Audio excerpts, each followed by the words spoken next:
Hello મિત્રો, સ્વાગત છે તમારું મારી યુટ્યુબ ચેનલની અંદર. તો આજે આપણે ભૂગોળ વિષયની શરૂઆતમાં અક્ષાંશ અને રેખાંશ આ બંને વિષયની સમજ મેળવીશું. અક્ષાંશ અને રેખાંશ આપણે ગુજરાત અને ભારતની ભૂગોળમાં બંનેના સ્થાન, સીમા અને વિસ્તારમાં આપણને સમજ મેળવવા માટે ઘણું ઉપયોગી રહેશે.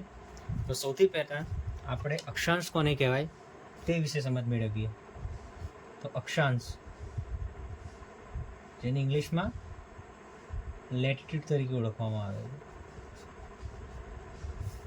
તો અક્ષાંશ કોને કહેવાય? પૃથ્વી પર આવેલી પશ્ચિમથી પૂર્વ તરફ આપણી પૃથ્વી છે, એના પશ્ચિમથી પૂર્વ તરફ ખેંચાયેલી વિષુવવૃત્તને સમાંતર આડી રેખાઓને અક્ષાંશ કહે છે. એટલે આ આપણે જાણીએ છીએ કે પૃથ્વીની મધ્યમાં વિષુવવૃત્ત એક કાલ્પનિક રેખા પસાર થાય છે, અને સમાંતર આવેલી આડી રેખાઓને આપણે અક્ષાંશ તરીકે ઓળખવામાં આવે છે. સામાન્ય રીતે સમજીએ તો આડા એટલે અક્ષાંશ, એ રીતે આપણે યાદ રાખી શકીએ. હવે સૌથી લાંબામાં લાંબુ અક્ષાંશ કોને કહીશું? તો વિષુવવૃત્ત પોતે. બરાબર, આ વિષુવવૃત્ત પોતે. બરાબર, કેટલું છે એની લંબાઈ? મતલબ એનો વ્યાસ 40,075 કિલોમીટર. તેને 0 ડિગ્રી અક્ષાંશ અથવા ગ્રેટ સર્કલ તરીકે પણ ઓળખવામાં આવે છે. આવા જે અક્ષાંશ છે એ વિષુવવૃત્તની ઉપર 90 ડિગ્રી અને વિષુવવૃત્તની નીચે પણ 90 ડિગ્રી આવેલા છે. આમ વિષુવવૃત્તની ઉપર 90 ડિગ્રી અને વિષુવવૃત્તની નીચે 90 ડિગ્રી, એમ 180 વત્તા વિષુવવૃત્ત પોતે, એમ 181 અક્ષાંશો આવેલા છે. અક્ષાંશોને અક્ષાંશ વૃત્ત પણ કહેવામાં આવે છે. બરોબર છે. હવે આપણે જે પૃથ્વી છે અને વિષુવવૃત્તથી ઉપરનો જે ભાગ છે એને ઉત્તર ગોળાર્ધ કહેવામાં આવે છે, અને નીચેનો જે ભાગ છે એને દક્ષિણ ગોળાર્ધ કહેવામાં આવે છે. વિષુવવૃત્તથી ઉપરના ભાગે જે આ વિષુવવૃત્ત છે ત્યાંથી સમાંતર 23.5 ડિગ્રી જે અક્ષાંશ વૃત્ત આવેલો છે એ અક્ષાંશ વૃત્તને કર્કવૃત્ત કહેવામાં આવે છે. બરોબર, એને કર્કવૃત્ત કહેવામાં આવે છે. એવી જ રીતે વિષુવવૃત્ત છે એની નીચે દક્ષિણ ગોળાર્ધમાં 23.5 ડિગ્રી જે વૃત્ત આવેલું છે એને મકરવૃત્ત કહેવામાં આવે છે. બરોબર, એટલે કર્કવૃત્ત ઉત્તર ગોળાર્ધમાં, મકરવૃત્ત દક્ષિણ ગોળાર્ધમાં. હવે એવી જ રીતે વિષુવવૃત્તથી ઉત્તર ગોળાર્ધમાં 66.5 ડિગ્રી જે આવેલું છે, જે મતલબ વૃત્ત આવેલું છે ને ઉત્તર ધ્રુવ વૃત્ત પણ કહે છે, વૃત્ત કહે છે. અને એને બીજી એનું નામ છે આર્કટિક રેખા. બરોબર છે. એવી જ રીતે વિષુવવૃત્તથી નીચે દક્ષિણ ગોળાર્ધમાં 66.5 ડિગ્રીએ જે વૃત્ત આવેલું છે એને દક્ષિણ ધ્રુવ વૃત્ત કહે છે. એનું બીજું નામ એન્ટાર્કટિક રેખા પણ. હવે આ જે કર્કવૃત્ત અને મકરવૃત્ત છે, બરોબર, આ બંને વચ્ચેના ક્ષેત્રને, આ જે ક્ષેત્ર છે એને ઉષ્ણ કટિબંધીય ક્ષેત્ર તરીકે ઓળખવામાં આવે છે. બરોબર, કયું ક્ષેત્ર? ઉષ્ણ કટિબંધીય ક્ષેત્ર તરીકે ઓળખ. હવે આની અંદર અલગ અલગ કટિબંધ આવેલા છે. એ કટિબંધ વિશે આપણે હવે સમજ મેળવીએ. તો આપણે જેમ જાણ્યું કે પૃથ્વીનો ગોળો છે, વિષુવવૃત્ત છે, વિષુવવૃત્તથી ઉપર 23.5 ડિગ્રી કર્કવૃત્ત આવેલું છે. આ બાજુ નીચે દક્ષિણ ગુજરાતમાં 23.5 ડિગ્રી મકરવૃત્ત આવેલું છે. બરોબર. તો કર્કવૃત્ત અને મકરવૃત્ત આ વચ્ચેનો વિસ્તાર જે છે એ વિસ્તારને ઉષ્ણકટિબંધ વિસ્તાર કહેવામાં આવે છે. કયો કટિબંધ કહેવામાં આવે? ઉષ્ણકટિબંધ કહેવામાં આવે છે. એવી રીતે આપણે જોયું તો ઉત્તર ગોળામાં 66.5 ડિગ્રી કે જેને ઉત્તર ધ્રુવવૃત્ત અથવા તો આર્કટિક રેખા જે કહે છે. બરોબર. તો જે આપણે કર્કવૃત્ત છે ઉત્તર ગોળાર્ધમાં, ત્યાંથી ઉત્તર ધ્રુવવૃત્ત જે 66.5 ડિગ્રી છે, એટલે આ જે એરિયા, તો આ એરિયાને કયો નામ આપવામાં આવ્યું છે? આ કઈ રીતે ઓળખવામાં? સમશીતોષ્ણ કટિબંધ કહેવાય છે. આ કટિબંધને સમશીતોષ્ણ કટિબંધ કહેવાય છે. એવી જ રીતે મકરવૃત્તથી લઈને 66.5 ડિગ્રીનો વિસ્તાર છે, ત્યાંથી લઈને મકરવૃત્તથી લઈને 66.5 ડિગ્રીનો જગ્યાએ એન્ટાર્કટિક રેખા, તો એ વિસ્તારને પણ કયો વિસ્તાર તરીકે ઓળખવામાં આવે છે? સમશીતોષ્ણ કટિબંધ તરીકે ઓળખવામાં આવે. બરોબર. ત્યાંથી એવી જ રીતે 66.5 ડિગ્રી ઉપર, મતલબ કે જે ઉત્તર ધ્રુવવૃત્ત એથી 0 ડિગ્રી અથવા 90 ડિગ્રી પણ કહી શકાય, 90 ડિગ્રી કહેવાય. એટલે 66.5 થી 90 ડિગ્રી આ જે વિસ્તાર છે એકદમ ઠંડો હોય છે, એટલે એને શીત કટિબંધીય વિસ્તાર કહેવામાં આવે છે. શું કહેવામાં આવે છે એને? બંને તરફ શીત કટિબંધ કહેવામાં આવે. બરોબર.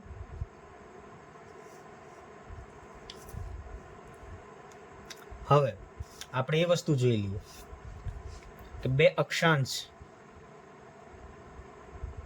શોની વચ્ચેનું અંતર કેટલું હોય છે? 111 કિમી. બરોબર.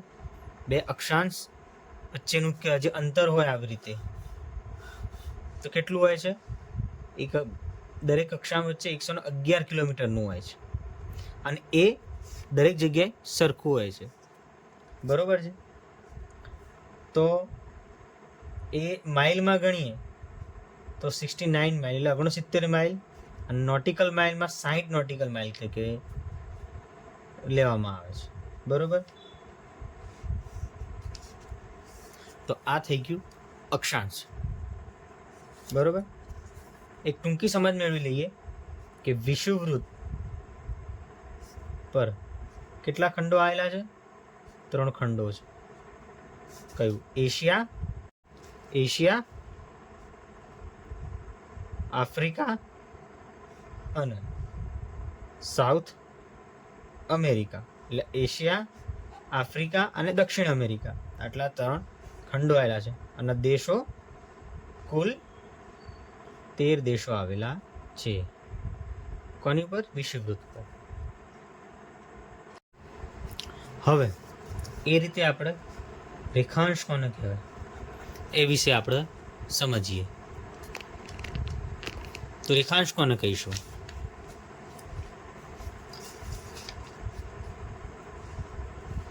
જે પૃથ્વી છે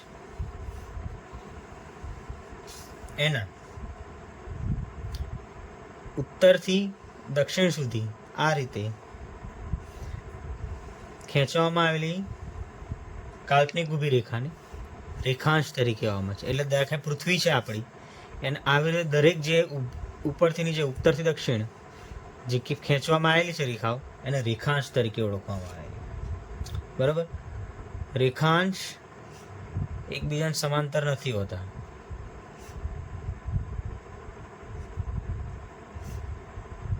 જ્યારે આપણે આગળ જોયું, બરોબર, તો આ જે અક્ષાંશો છે એ બધા એકબીજાને સમાંતર છે, પણ જ્યારે રેખાંશ છે એ સમાંતર નથી હોતો.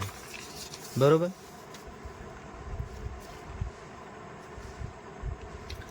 આવી જ રીતે બે રેખાંશ વચ્ચેનું મહત્તમ અંતર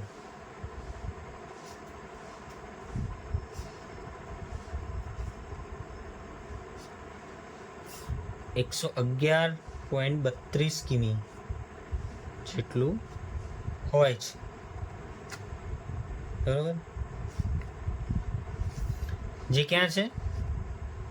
વિષુવવૃત્ત પર આવેલું છે.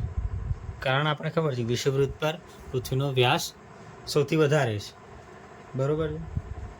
મિનિટમાં કહીએ જે 4 મિનિટ જેટલું હોય છે. કેટલા મિનિટ જેટલું અંતર? 4 મિનિટ જેટલું હોય છે. હવે બ્રિટનના ગ્રીનવિચ ખાતે આવેલા બ્રિટિશ રોયલ ઓબ્ઝર્વેટરી પરથી પસાર થતા રેખાંશને 0 ડિગ્રી રેખાંશ કહેવામાં આવે. તો આપણે કયું છે? બ્રિટન જે કન્ટ્રી આવેલો છે એના ગ્રીનવિચ ખાતે આવેલું બ્રિટિશ રોયલ ઓબ્ઝર્વેટરી પરથી પસાર થતી રેખાંશને 0 ડિગ્રી રેખાંશ અથવા બીજું નામ છે પ્રાઇમ મેરિડિયન તરીકે પણ ઓળખવામાં આવે છે, બરોબર?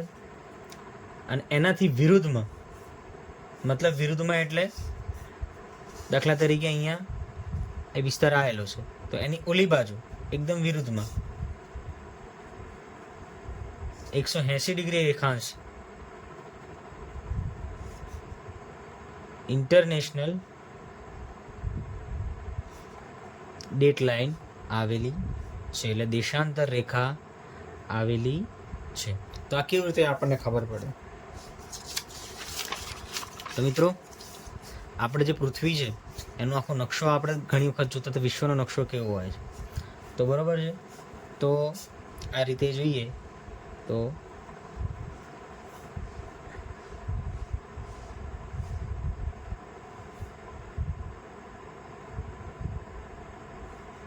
અમેરિકા છે જે પશ્ચિમનો વિસ્તાર કહેવાય છે, પશ્ચિમના દેશો કહેવાય છે.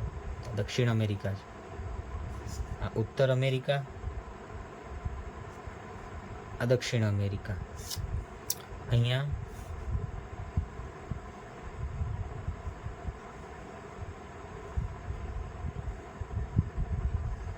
આ આફ્રિકા છે, અહીંયા ઉપર યુરોપ આવેલું છે, આ યુરોપ છે. અહીંયા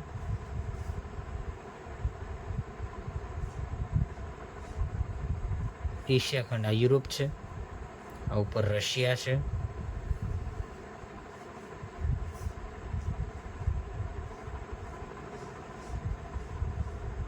આપણું ભારત છે.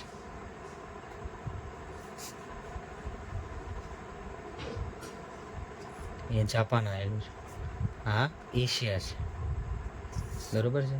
નીચે એન્ટાર્કટિકા ખંડ આવેલો છે, એન્ટાર્કટિકા ખંડ આવેલો છે, બરોબર છે. અહીંયા ઓસ્ટ્રેલિયા આવેલું છે, ઓસ્ટ્રેલિયા,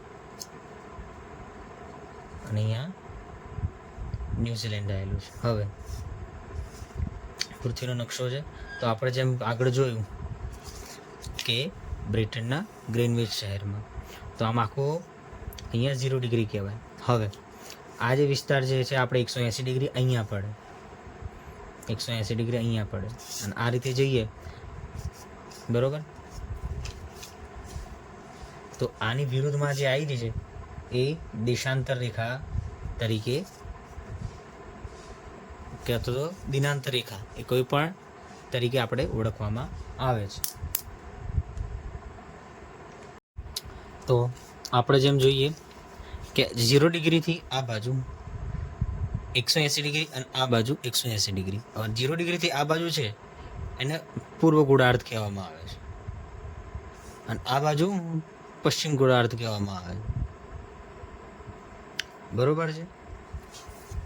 હવે એ જે 180 ડિગ્રી છે એ લાઈન છે, દિનાંતર રેખા કેવી છે એ વિશે આપણે સમજ મેળવીએ. તો આ દિનાંતર રેખા નક્કી કેવી રીતે કરવામાં આવી? તો આજે આપણે જોઈએ કે 1884માં અમેરિકાના વોશિંગ્ટન જેની રાજધાની છે એમાં ઇન્ટરનેશનલ મેરિડિયન કોન્ફરન્સ યોજવામાં આવી હતી.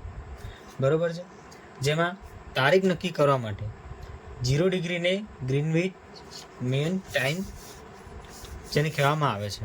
આપણે ક્યાં ગયું, જે આ જે વિસ્તાર જે આપણે નક્કી કરવામાં આવ્યો 0 ડિગ્રી, એને શું કહેવાય? ગ્રીનવિચ મીન ટાઈમ નક્કી કરવામાં આવે છે. એના આધારે 180 ડિગ્રીની દિનાંત રેખા નક્કી કરવામાં આવી. બરોબર છે. હવે આ જે રેખા છે એ ક્યાંથી પસાર થાય છે? તો આ રેખા આર્કટિક મહાસાગરમાંથી પસાર થાય છે, પછી બેરિંગની ખાડીમાંથી, પછી બેરિંગના અખાતમાંથી પસાર થાય અને આ પેસિફિક મહાસાગરમાંથી પસાર થાય છે. હવે આ જે રેખા છે, જે શું કહેવાય એને, જે દિનાંતર રેખા અથવા તો દેશાંતર રેખા, આંતરરાષ્ટ્રીય રેખા જેને કહેવામાં આવે છે, એ માત્ર ને માત્ર સમુદ્રમાંથી પસાર થાય છે. એનું કારણ શું? તો અહીંયા અસંખ્ય ટાપુ આવેલા છે પેસિફિક મહાસાગર પર, બરોબર? તો એમાં અમુક દેશોના આપણે દાખલા તરીકે સીધી રાખીએ તો એવું થાય કે એક જ દેશના અમુક વિસ્તાર કે અમુક ટાપુ એનો સમય બદલાઈ જાય. તો એક જ દેશમાં સમય ના બદલાય એના માટે આ જે લાઈન છે એને ઝિગઝેગ રાખવામાં આવી છે. કેવી રાખવામાં આવી છે? ઝિગઝેગ રાખવામાં આવી છે. એટલે માત્ર ને માત્ર સમુદ્રમાંથી પસાર થાય છે. બરોબર? અને આપણે જેમ જોઈએ તો આમાં દિવસ બદલાઈ જાય છે. બરોબર છે કે સૌથી પહેલાં જે આપણે કહેવાય આના લીધે તો કયા તો પૂર્વ ગોળાર્ધના દેશોમાં સૌથી પહેલાં આપણે દિવસ ગણીએ છીએ. દિવસની શરૂઆત મતલબ કે સૌથી પહેલાં અહીંયાથી થાય છે. એટલે જ આપણે જાપાન જે છે એને ઉગતા સૂર્યનો દેશ કહેવામાં આવે, કારણ કે એ બાજુથી આપણે દિવસની શરૂઆત ગણીએ છીએ. બરોબર છે? તો એના લીધે કેવું થાય છે? બરોબર, અહીંયાથી લઈને આપણે અહીંયા ભારત આવ્યું. તો ભારતનો એક નિયમ જે છે એ સમયરેખા આપણી 82.5 ડિગ્રી છે. બરોબર છે? એ આપણે નક્કી કરવામાં આવી છે. હવે જે 0 ડિગ્રી રેખાંશ છે, બરોબર, કે જે 0 ડિગ્રી રેખાંશથી આપણો જે સમય છે ભારતનો એ કેટલા મિનિટ કેટલા સમય આગળ છે? તો 5.5 કલાક જેટલો આગળ છે. એ ધ્યાનમાં રાખો. બરોબર છે?